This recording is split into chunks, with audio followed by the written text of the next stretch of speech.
Hey guys, it's Epiphanies here. This is part 2 of my breakdown of Jordan Peterson's supposed apology video to Mgtow. So we're going to pick up at the part where he's talking about the older Mgtow and how they're all people, mostly people or men on the internet, and they're taking undue advantage of young boys who have had bad experiences while dating, and we're just jumping inside their heads or whatever, and the older Mgtow are taking control of our minds. So let's get into it. And who are looking for a rationale to write off all women because they're so hurt by their continual rejection. And that is not good for those young men. So we have him here, trying to speak to us on the side of a parental finger wagging, where he's saying, hey, if you think this way about women, it's going to affect you in the negative. And what are the natural outcomes? Both roads lead to the same place. If you get with the wrong kind of woman, or should I say the atypical woman that we find in our Western society today, you're going to end up in financial ruin, and you're going to be alone.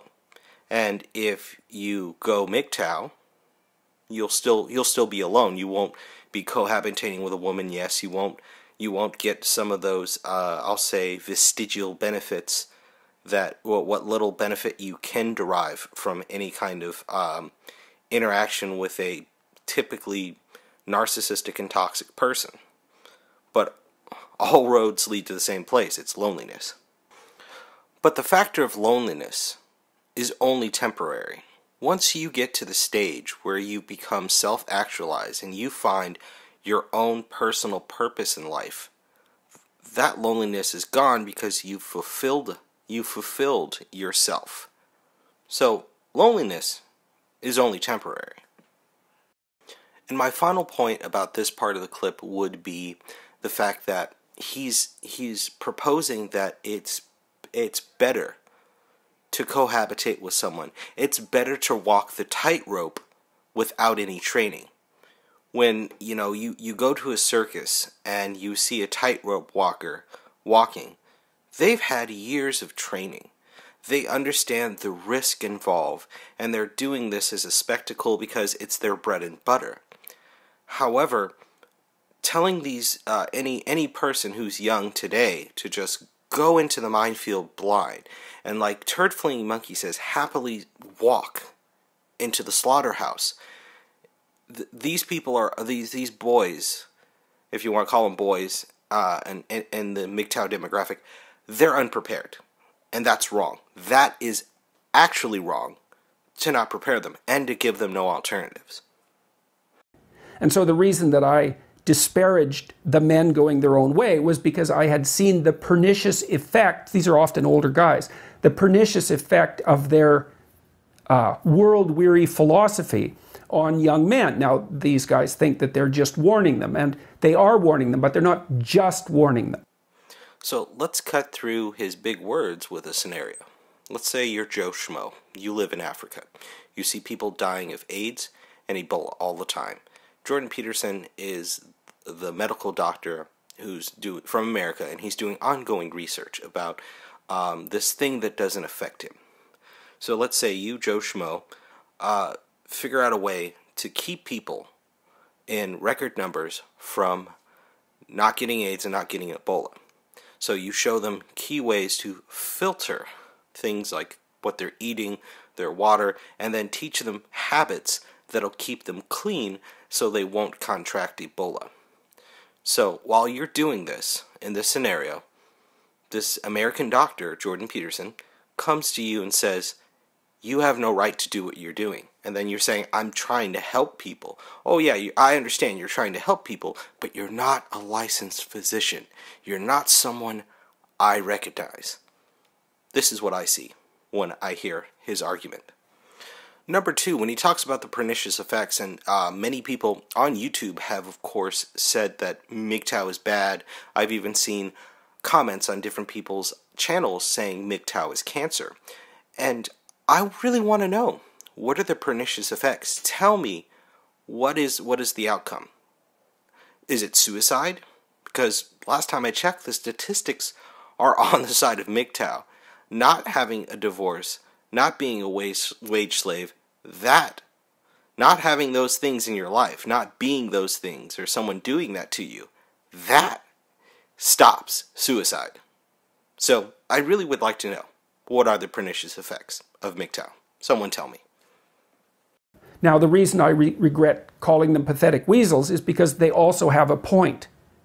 I do believe that the court systems are staggeringly anti-male, absurdly, horribly anti-male.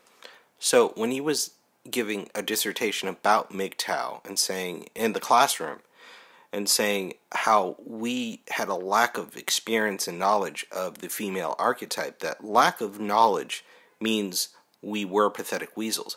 So wouldn't that in turn mean that your lack of knowledge of Mgtow would make you a pathetic weasel?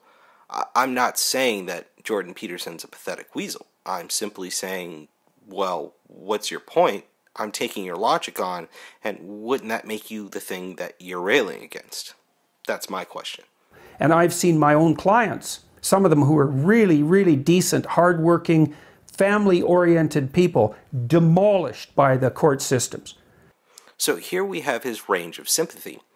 He's essentially saying that unless you're someone that I recognize of having a tragic backstory, that then you'll have my sympathy. That his sympathies are contingent upon the idea that it has to follow a strict narrative. You have to be railroaded by the family court system, have your kids taken away, and be, living in a van down by the river.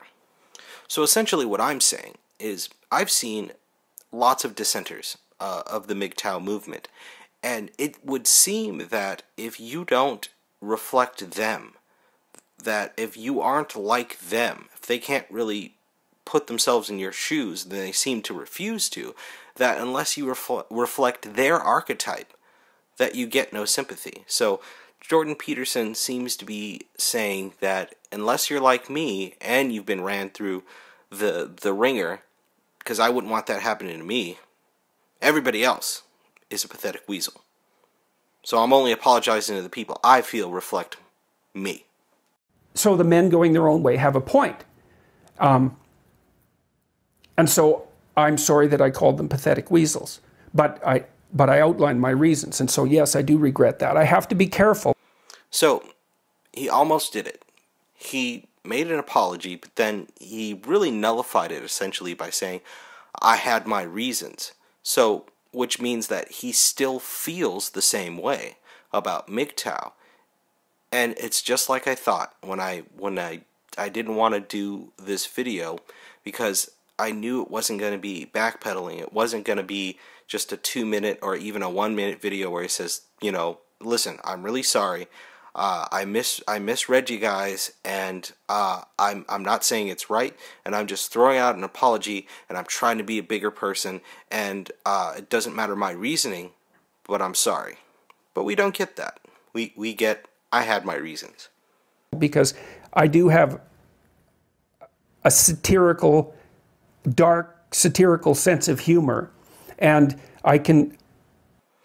So in a sense he's saying, I was only having a laugh, with the Mgtow, it's all just, fun, I was just taking a piece. So that's all, they should just get over it. That's what it sounds like he's saying when I stop and I think about it. When I really try to process any wisdom to be gleaned. So he's just saying he was having a laugh and he was making a joke. I definitely don't see that when he was talking about Mgtow in the classroom, so it really didn't seem that way. Utter epithets, let's say, for the sake of punctuating a point, while simultaneously forgetting that 150,000 people will listen to it. So I regret that. So in the end, he regrets the fallout. It really, that's the synopsis. That's what I'm taking from this, because of all the things that he said during this, 2-minute, supposed apology video, was that he regrets who heard it, and he regrets the fallout. That's what I'm hearing. So that's all I'm going to say about this. Thanks for listening, guys, and big thanks to Dr. Randomer Cam. He did an excellent breakdown, and he really gave some heartfelt thoughts and he really did a great breakdown about Jordan Peterson's initial statements about Mgtow, and I really, really extend my thanks to him. You know, he's a great guy. Like and subscribe, watch his content. He's funny. His music is great. As you know, a professional musician myself, I love his stuff, and his content is really great. And I love the hat. You're a great guy, Mr. Randall McCam. Keep doing what you're doing, and just bring it to its full force. And yeah, so that's it, guys. Thank you. Like, comment, subscribe if you should feel inclined. Epiphanies out.